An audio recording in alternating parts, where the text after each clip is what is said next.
Video number 4, the tracker. Today I'm going to go through my tracker to give you an understanding of how I manage my money. This is the very bare minimum of my own tracker. There are quite a few sheets that I have in my Excel spreadsheet that cover other things like my house and my taxes. But today we're strictly just going to talk about my bank accounts, the money in them, how to graph or why I graph it, and what my reoccurring expenses are, my daily expenses, the things that I always track no matter what. So I'm going to go through that with you because it needs to be understood what the process is going to be and why we're doing this, so that you can see for yourself progress. Essentially, it's showing you progress on your savings and understanding of where your money is. First, I'm going to take you through my tracker purely so you have the understanding of what it is. And then when we actually go to build your own, which will be in the coming videos, what I'm going to probably do is in multiple videos. So I'm going to do it in sections. We're going to start with your bank accounts and your pay dates and just some information. We're going to then move on to things like your expenses, how to graph it, tracking holidays, your taxes, accounting, all that kind of stuff, purely because it's going to take time to do it and you want to do it right. Once it's nice and pretty, you don't really have to touch it very often. So putting in the hard work now, and when I say hard work, it's just time. It's going to take you a couple of hours over the course of however long it takes you to do it. But yeah, I'm going to break it up into multiple videos. So right now, let's get into it. We're just going to talk about my tracker specifically. I just want to put a little disclaimer in here that obviously I've changed the numbers for personal reasons, like my finances are my finances, your finances are your finances. I'm happy to discuss in person with specific people, but just for something being on the internet, it's going to be obviously not a good idea to put my information out there. So I've just changed the numbers up, but it's still all pretty much consistent, pretty relative, and it should make sense. So yeah, let's get right into it. I've built my spreadsheet in Excel. I think Excel is a really good program to do this in, but I know there are plenty of other programs that can pretty much handle this type of spreadsheet. If you want to do it on paper, it's pretty ballsy, but I give you credit if you want to. I may make a video later on to show people how to do that on paper, but for now we're using Excel. So here we have my tracker. This Excel spreadsheet that you're looking at on the screen right now is what I do to manage my money. I know where all my money is. I know what I'm spending money on. I can see my progress through graphs, and I have broken it up in a way that basically gives me the full understanding of how I manage my money. Let's start right here in the left-hand column, what I've highlighted here. I get paid fortnightly. I have all of the fortnights ending this year, 2019. So every Friday, the 11th of January, 25th of January, 8th of February, all the way through. So that's the week that I get paid, and it's the Friday of that week. I don't actually get paid on the Friday. It's just tracking all the Fridays throughout the year that is a pay week for me. Then moving on to the second column, column B, this is my first offset account. Because I have houses, they are offsets. We'll talk about offsets later on in time. For you, this would be a daily spending account. This is my 15% card account that I just make short purchases on. All the accounts were discussed in my last video. And as you can see here, I just have dollar values after every pay. All I'm doing is literally looking at my bank accounts and I'm like, okay, there is that value in there. After I've done all my transfers, so I get paid into this account, after I've transferred all my money to my other accounts, that's what's left. So $678, that's the number that I have access to for the fortnight. And then at the end of that fortnight, I'll get paid into this account again. I'll transfer money out according to these percentages up here as seen in the top of the columns. So this is your first account. If you have 5 bank accounts, this is how I structure my bank accounts. My second bank account is daily expenses. This is my other card account, but everything that I must spend money on comes out of this bank account.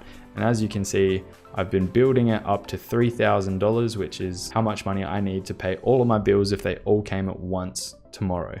So I save it up to $3,000 by putting 25% into this account every fortnight, every time I get paid. It's been building up, building up, building up. And now I've finally hit a point where I've got to that. So I've got surplus. So in this pay this week, which was the 20th of April, I reached that $3,000 mark and I actually had more money to put into my other accounts to build them up even faster. My third bank account, the fourth column, column D, is my house account. I put a flat 50% in there because I have the availability to do that. All my house related expenses come out of this bank account. So my mortgage comes out of this account. If you were saving for a deposit for a house, that's where you'd be putting money into. Moving on, my fun bank account. This is for holidays and big purchases. So if I'm saving up for a car, I want to get to 10,000, 20,000, 30,000. This is where I'm saving money at the moment because I still need to save money for those kinds of things. If I want to go on a holiday, I put 10% currently. That's how I've worked it out. If I wanted to take 5% from this account and put it in there, I could. So that's my fourth bank account.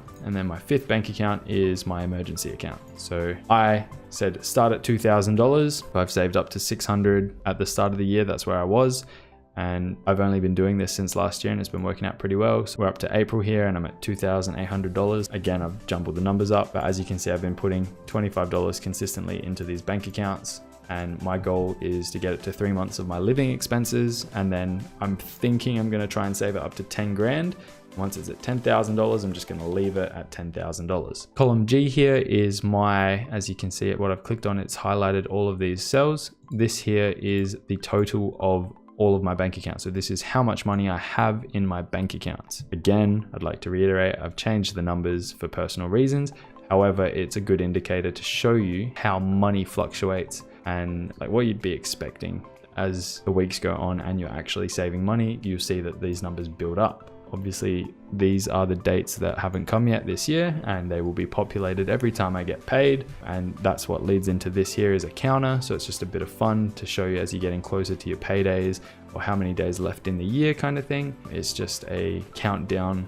So every day or every time you open this sheet, if it's a new day, this here will change. So this will automatically update in payslips here. This is the actual day money goes into my bank accounts. It's when my employer pays me and it goes in. Fortnight ending over here in column A, that's the Friday, but I actually get paid on Thursdays. I know people that get paid Mondays, Tuesdays, Wednesdays. This is the important one. That's what this countdown is in relation to.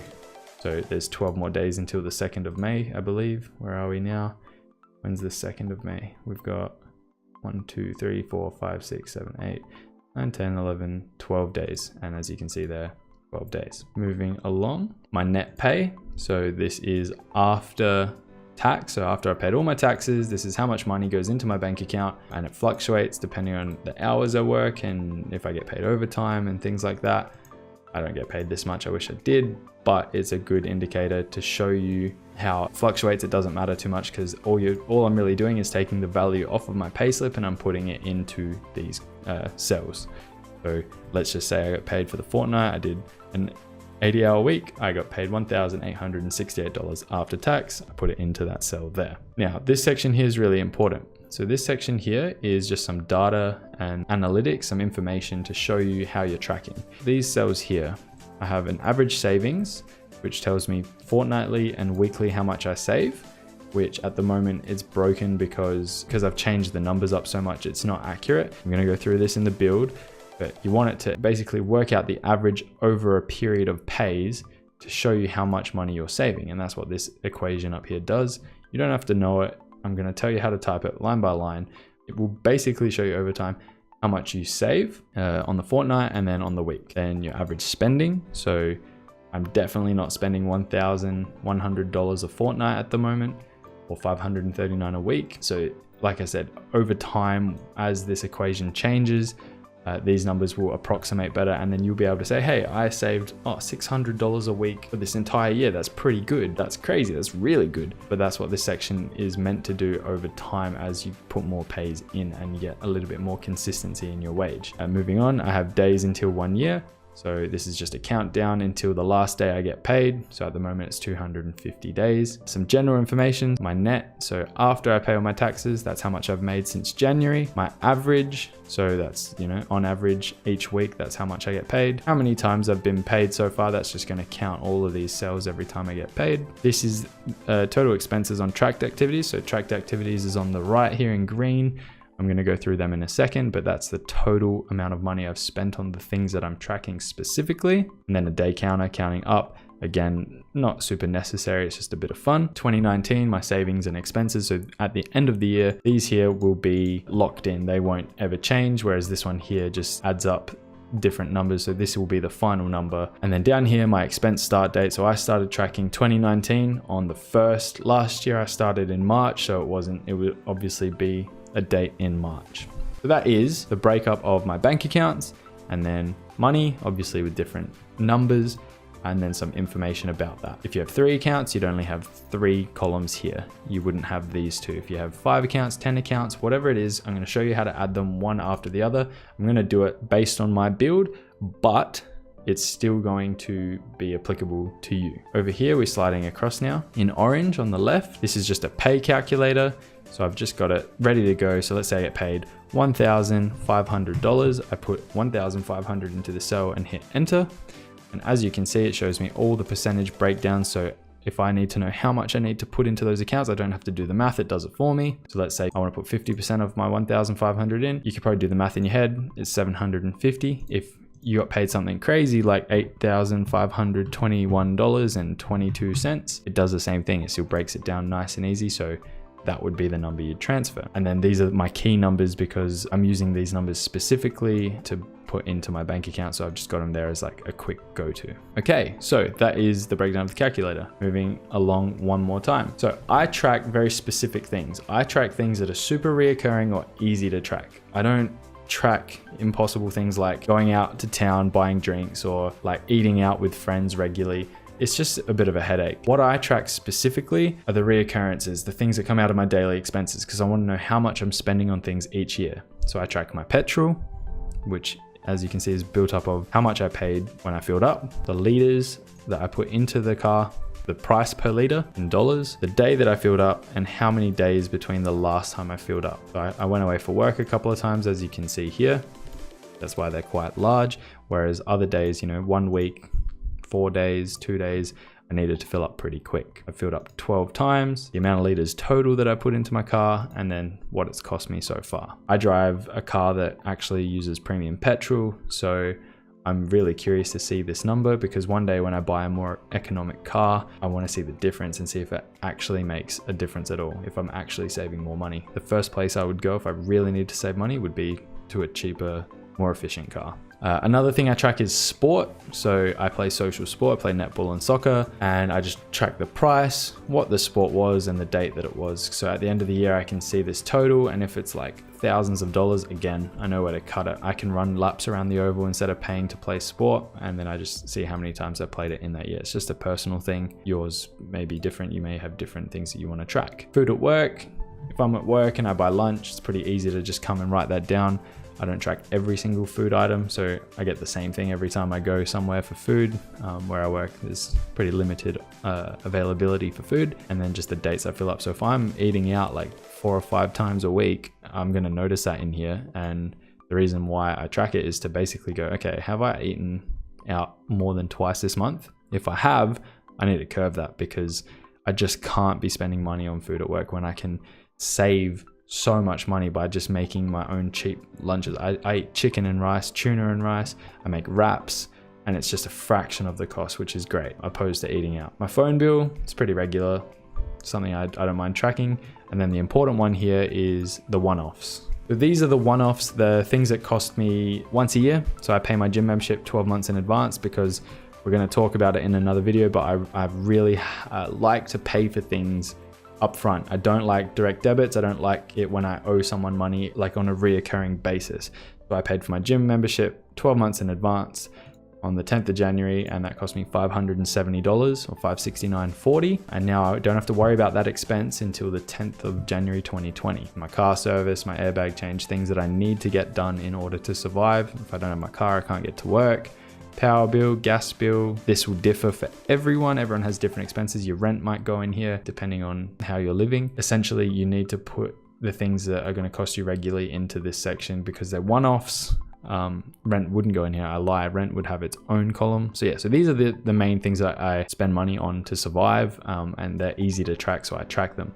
There's a hidden column up here. I'm going to press this plus symbol, and as you can see, my haircuts. I used to spend $40 for a haircut, and I don't really care if my hair looks shit anymore because I've worked out that I've saved 40, 80, 120, 162, $240 this year alone on not getting my hair cut by someone who charges me $40. I found someone who cuts my hair for free because they're learning to be a hairdresser, and I said, yep, like, you're gonna learn, you're gonna get better. may look crappy a couple of times, but I've already saved this much. I worked it out that I was spending close to $1,000 a year on haircuts. Once every 3 weeks, I think I was going. I cut that expense straight away because I wanted to save more money. So haircuts are gone. I know it might not be an option for everyone, but it's one thing, one little area I found where I could save money. So what have we covered so far? We've covered your bank accounts and your expenses. So bank accounts here, my calculator, and the expenses I track. I'm going to show you how to add all of this into a spreadsheet. Moving on to the next sheet within my spreadsheet is my graph. Again, numbers have changed, but at the start of this year, I had some money. I put that towards a house, so it came right down. And then what's happened since is I've been building back up. And over the course of this year, that's going to build right up until I don't even know where it's going to get to. I've estimated, but this gives me a pretty good indication. If I follow the trend line, I can see where I'm going to roughly get if things don't change too much. I'm going to show you how to draw this graph, and all it's graphing, these red dots here, are these values here in my total. It's just taking them and it's just plotting them on a graph. It's super easy to do. I'll show you how to get that one done. And then finally, the last sheet I'm going to talk about today is my holidays. So holidays, so far, this yellow section here is the total. If I went on like 10 holidays in a year, that's where it would be. I haven't been on any holidays this year, so I have one planned. I'm going to Melbourne. So far, I've just paid for my flights and my accommodation, but we're going to talk about holidays in a separate video. But just from the tracker purpose or the tracker point of view, this sheet is specifically to track the money you spend on holidays. So it gives you an indication on if you're spending way too much money when you go away, and it might make you think, oh man, I don't really need to go on that many holidays. This year, I've just got one planned. Last year I went on 3 and I realized I spent quite a lot of money on holidays. So I'm going to definitely be curving that this year and onwards. That's pretty much it. So as an overview, that's how I manage my money, how I keep it intact. I track it all, and it's not that hard. It's about 10 minutes, probably once a week. I like to just double check things and add to it where I can. I have a few other sheets that I've hidden because I'm not talking about them today. This is just going to be a bare minimum for you, the viewer. Basically, throughout the entire process, after we build your first version of the tracker, we're going to add to it constantly throughout our following videos. We're basically going to build and design a tracker for you, and then you'll be able to decide what's appropriate to put in there. This is just the beginning. I've got 3 sheets in this version of the tracker, which is my accounts and expenses, the graph, and the holidays, as you can see down here. All you really need to do it is Microsoft Excel. So when I say Excel or equivalent, I know iOS and Apple products have a different version of it, or Google Docs. There's lots of different applications that you can do this on, and a lot of them are free resources. I will probably do a video on how to do it on paper if you are that keen to do it on paper, if you're not super tech savvy, but most people these days have access to Excel. So I'm going to show you how to build it first in Excel. The way that I keep it up to date is I upload this spreadsheet to Dropbox, or I keep it in a place that I can access it quite easily, like on my laptop. I'm always on the move, so I can, update it regularly, or if it's on my computer at home, I just write stuff in my notes on my phone, and then as I need to every week, I just take those notes and I put them into this spreadsheet. The other thing that you could do as well is like save it to a USB and put it on your keychain, so it's always with you whenever you need to plug it in. Whenever you're around your computer, you're going to have your keys pretty close by, and then you can plug that in, open it up, make your edits, save it, and then off you go. Or you could keep it on a work computer. If you work without massive breaks, so you're working pretty much every week and you're in an office, then you could build this spreadsheet and track your expenses at work, because it's an easy place to keep it up to date. So the actions out of this video is to update it regularly, monitor and look for improvements, ways to make it better. It can always be better. And then based on what you're seeing, the numbers that are changing, things that are building up like your expenses, is identify where you can save money. Figure out where you're spending too much money, like I did with my haircuts, and then try and find a way to reduce that. Find someone cheaper, find someone who may be learning, someone who is willing to do it for free for experience. Your petrol, things like that, it's a little bit harder, but you look for the best deals. Like, you get used to when the prices fluctuate, you find cheaper prices, things like that. So to conclude this video specifically, I've shown you how and why I track my money. What I'm going to do in the next episode is I'm going to take you through this first section here, which is your bank accounts and expenses, plus the data analytics. It shouldn't take too long to do, but it is going to be a process, because this here is going to basically be the culmination of your life. It is gonna need to look pretty. You're gonna want it to look pretty, so you're gonna have to put the time in now to make it look pretty, and then you're never gonna have to touch that stuff again. All you're gonna have to do is just put the numbers in, and it's gonna do the work for you. But there it is, there's the tracker, there's the spreadsheet I use. If you're interested, stay tuned, because the next video is gonna take you through how to start building this properly, and essentially you're gonna go from there. So I'll see you in the next video.